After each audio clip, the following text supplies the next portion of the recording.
Let's take a problem based on the equilibrium. Problem based on equilibrium. So in problem, they have given a smooth cylinder of radius 2 mm, which is resting on a triangular groove as shown in figure. This one is the triangular groove, and this triangular groove is making an angle 30° and 10° respectively with the horizontal. And radius of cylinder is given, that is 2 meter, and weight of cylinder is also given. Weight of cylinder is given, that is 150 Newton. And we are interested in reaction at contact points. Reaction at contact points. So if we see this figure, there will be two kind of contact points. Here there is nothing like contact. So contact will be here only at this point and this point.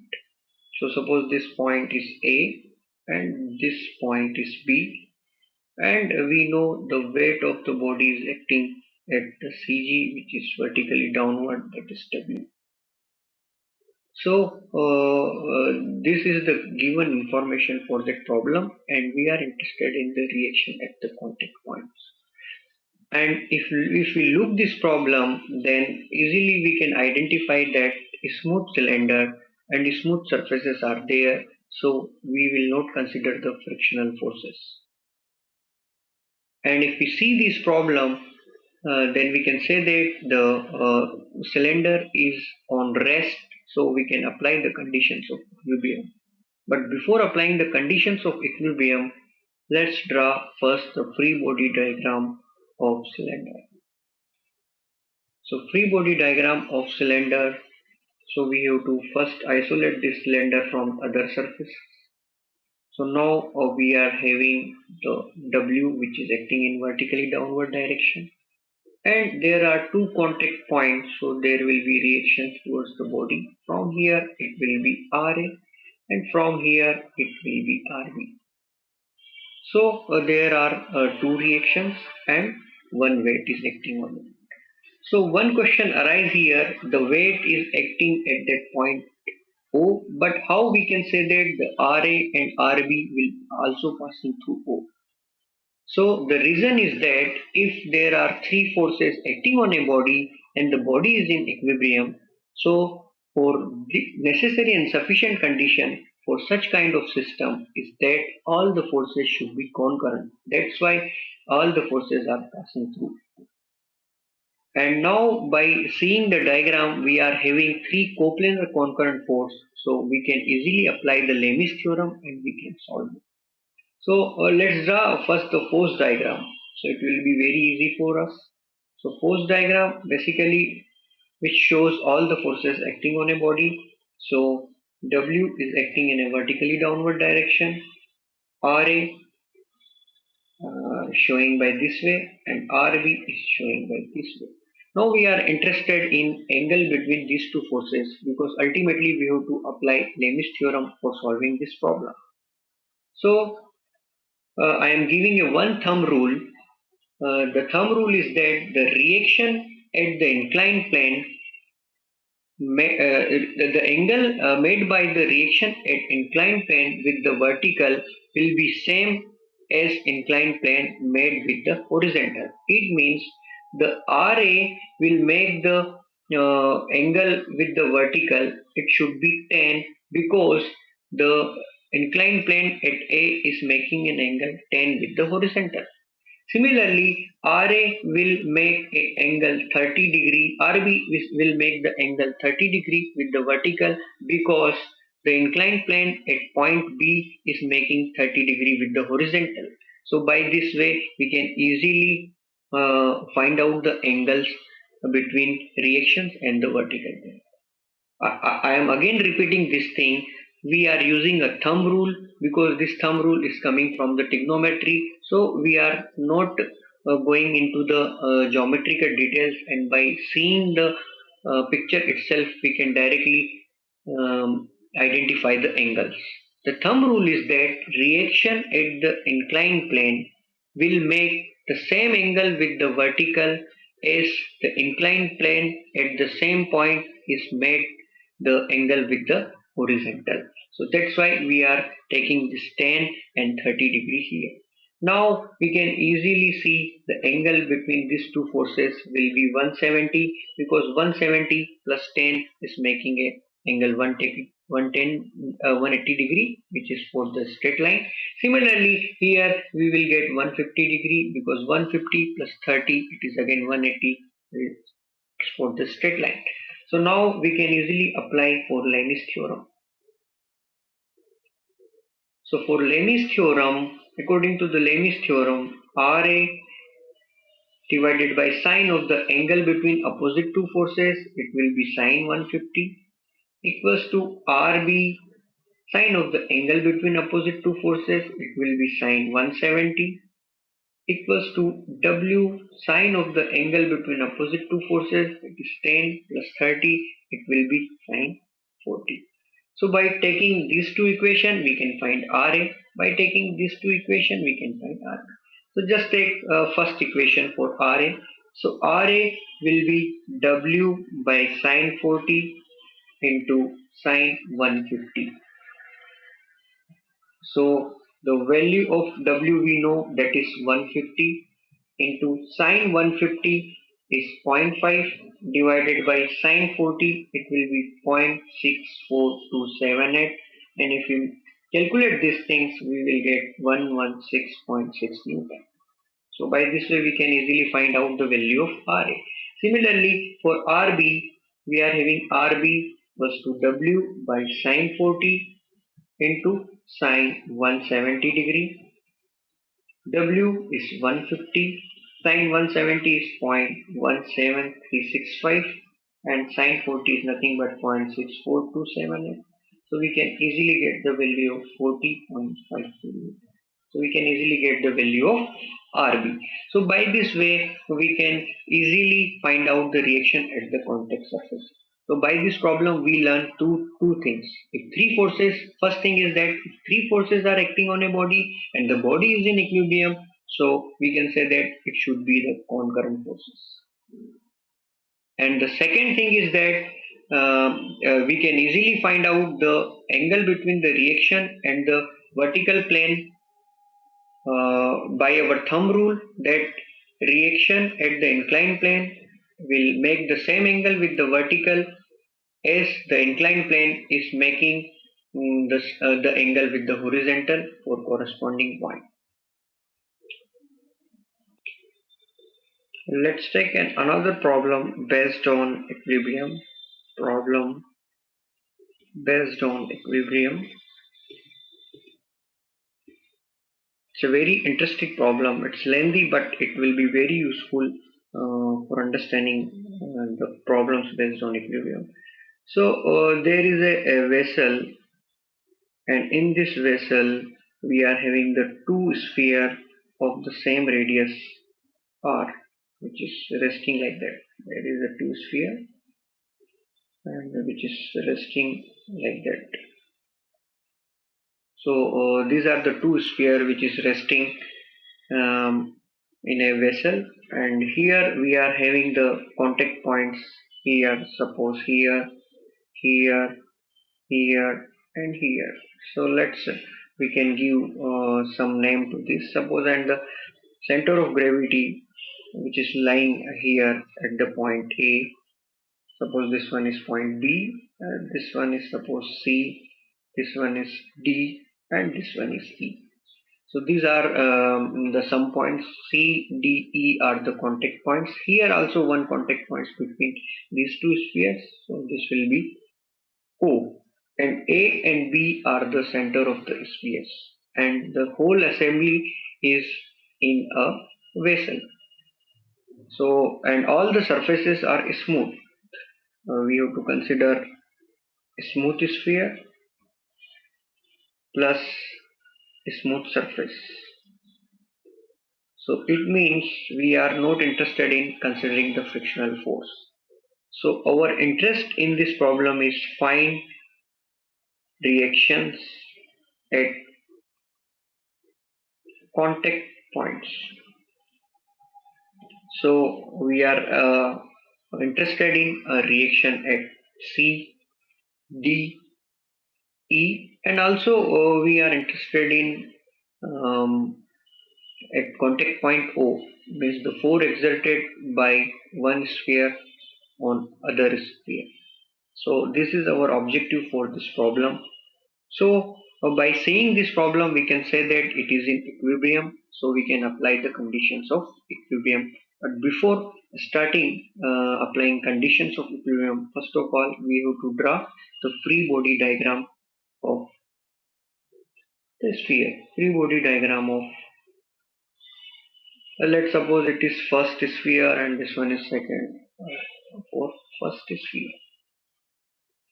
So first of all, before going into detail these things, I will just draw the reaction. Suppose reaction at C towards the body will be in that direction.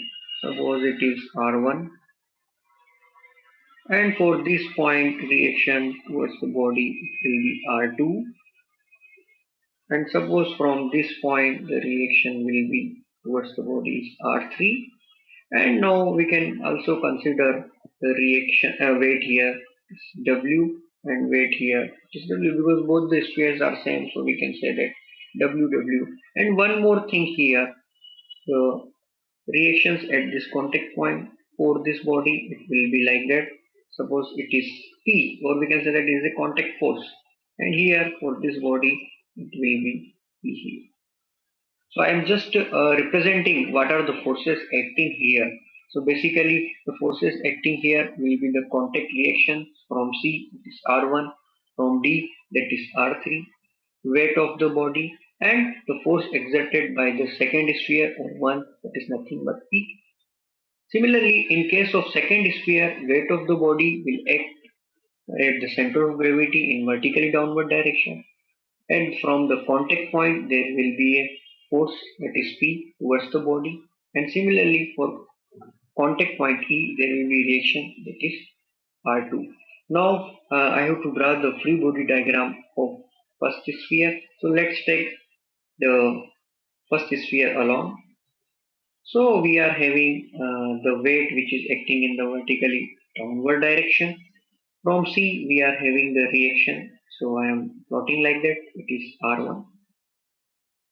Similarly, from D, we are having the reaction and plotting like that, that is R3. And if you see the contact points, there will be a reaction or contact force, that is P. So, by this way, we can see that there are the four forces are acting on the first sphere.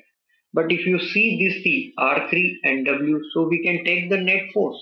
Net force means if we talk about R3 and W, so I can make the another free body diagram of first sphere like that. So I am taking the net force of R3 and W, so it will be R3 minus W, because both are acting in opposite direction. It will be R1 and this one is P. So why I am converting these four forces into three forces? Because we can apply the Lami's theorem easily if the forces are coplanar concurrent forces, and we can save the time. We can also work out for the four things, but we can't apply the conditions of equilibrium. We can't apply the Lami's theorem. We have to apply the conditions of equilibrium, that is algebraic summation of horizontal forces should be 0, algebraic summation of vertical forces 0, and algebraic summation of moments of all the force above 51 should be 0. But it will be lengthy.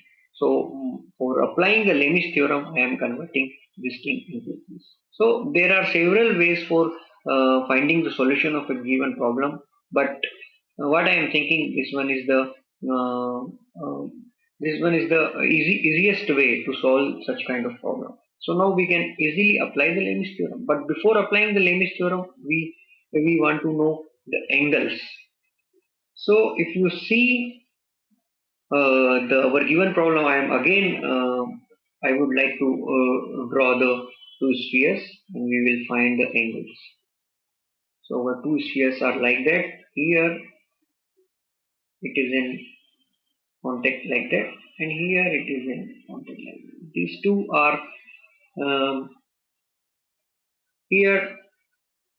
If you see, this is R, this is also R, and in the problem it is given the full thing is B. So if you see this thing, so we can say that this distance will be B minus 2R. And this distance we can easily see, that is R and R, that is 2R. So we can draw one triangle, and this angle suppose theta here, so we can draw the triangle here. By this way we can know it is B minus 2R, and this one, okay, we don't know about this thing, but we know about this thing, that is 2R.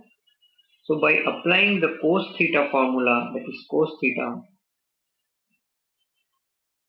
perpendicular upon base, so perpendicular, oh, that is hypotenuse,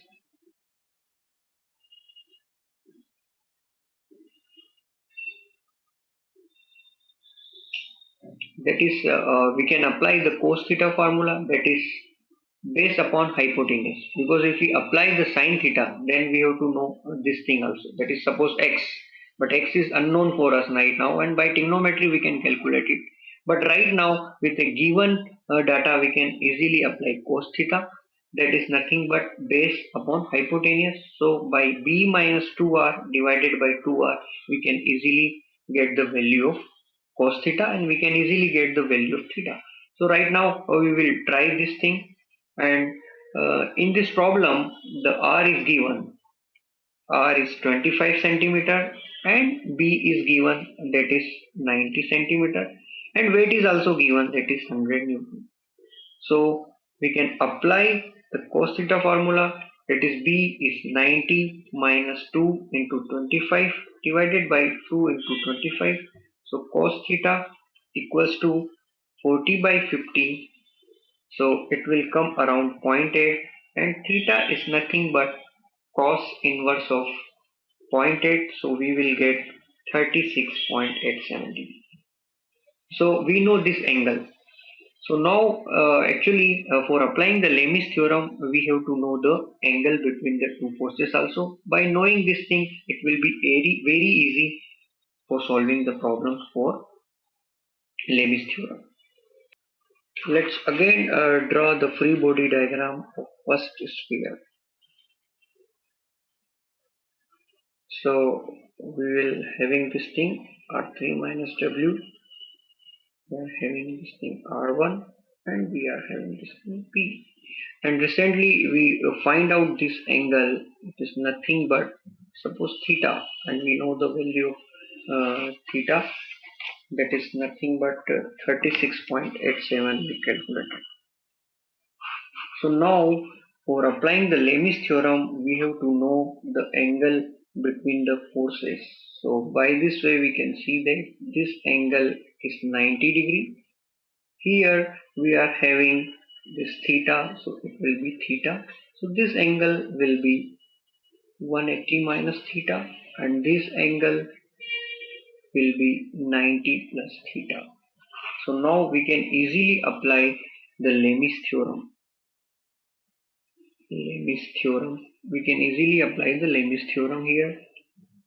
So by Lami's theorem, R3 minus W by sine of the angle between opposite two forces, it will be sine 180 minus theta equals to R1 sine of the angle between the opposite two forces will be 90 plus theta, sine 90 plus theta equals to P sine of the angle between opposite two forces, it is nothing but sine 90 degree. So by this way we can easily apply the Lami's theorem, and by equating the two equations we can easily find out the values of unknowns. So here we can equate this thing, and also we can equate the other equation for R1. For this also we can equate easily. So first we will equate for P. So the value of P will be R3 minus W into sine 90 divided by sine 180 minus theta. So P will be R3 minus W. We know the sine 90 is 1 and sine 180 minus theta is nothing but sine theta. So we are having R3 minus W divided by sine theta. Similarly, for R1 also we can write R1 equals to R3 minus W into sine 90 plus theta divided by sine 180 minus theta. So we know the sine 90 plus theta is nothing but cos theta and sine 180 minus theta is nothing but sine theta. So R1 we will get R3 minus W cos by sine is nothing but cot theta. So by this way we can find the expression for P and R1. Now draw the free body diagram of sphere 2. Sphere second. So if we draw the free body diagram of sphere second, we are having the weight which is acting in downward direction. We are having the reaction R2 and we are also having the force exerted by the sphere 1 or 2 is nothing but P. And we also know the angle, this one is angle theta. So now again we are having three forces, so we can directly apply the Lami's theorem. So for Lami's theorem, we are just interested in angle between the two forces. So this one is nothing but 90 plus theta. This one is nothing but 180 minus theta. And this one is nothing but 90 degree. So we can apply the Lami's theorem here also because three coplanar concurrent forces are there. So Lami's theorem. So by Lami's theorem, we are having P divided by sine of the angle between opposite two forces, so that is sine 90 equals to W divided by sine of the angle between opposite two forces, that is sine 180 minus theta equals to R2 sine of the angle between opposite two forces, that is sine 90 plus theta. So this is the expression for the Lami's theorem, and by taking things one by one we can easily find out the expression for P and R2. So first for R2 we will take these two equations. So R2 will be W into sine 90 plus theta divided by sine 180 minus theta. And we know by the trigonometry sine 90 plus theta is nothing but cos theta and sine 180 minus theta is nothing but sine theta. So we will get W cot theta. Similarly, for P also, P equals to W into sine 90 divided by sine 180 minus theta. So W sine 90 is 1 divided by sine 180 minus theta is nothing but sine theta. So we are having W by sine theta. So we are having the expression for R2, that is W cot theta, and P, that is W by sine theta. So now we can easily find out the values of R2 here. R2 is nothing but W cot theta, and we know the value of W, it is nothing but 100 Newton, and cot we know the value of theta, that is nothing but 36.87 degree. So R2 will be 133.3 Newton. So by this way we can find out the value of R2. Similarly for P also, this is nothing but W by sine theta, and we know the value of W is 100. Sine theta is nothing but 36.87 degree. So by this expression we will get the value of P, that is nothing but the force exerted by one sphere on the other, that is 166.66 Newton. And by previous Free body diagram and applying Lami's theorem, we are having the expression for R3 also. That is nothing but P sine theta plus W. So we know the P, that is 166.66, into sine, that is 36.87 degree, plus W is 100, so it will come around 200 Newton. So we can easily find out value of R3. Similarly, for R1 also we are having the expression, that is R3 minus W by cot theta. So R3 we know 200, W is 100, and cot theta we are knowing 36.87 degree. So R1 we can easily find 133.3 Newton. So by this way we can easily find out the contact reactions and the force exerted by one sphere on the other. Although it is a very big example, and for our GATE point of view, we will not see such kind of problems, but for our understanding, it is very required, and it will enhance our understanding in terms of solving the problems based on equilibrium.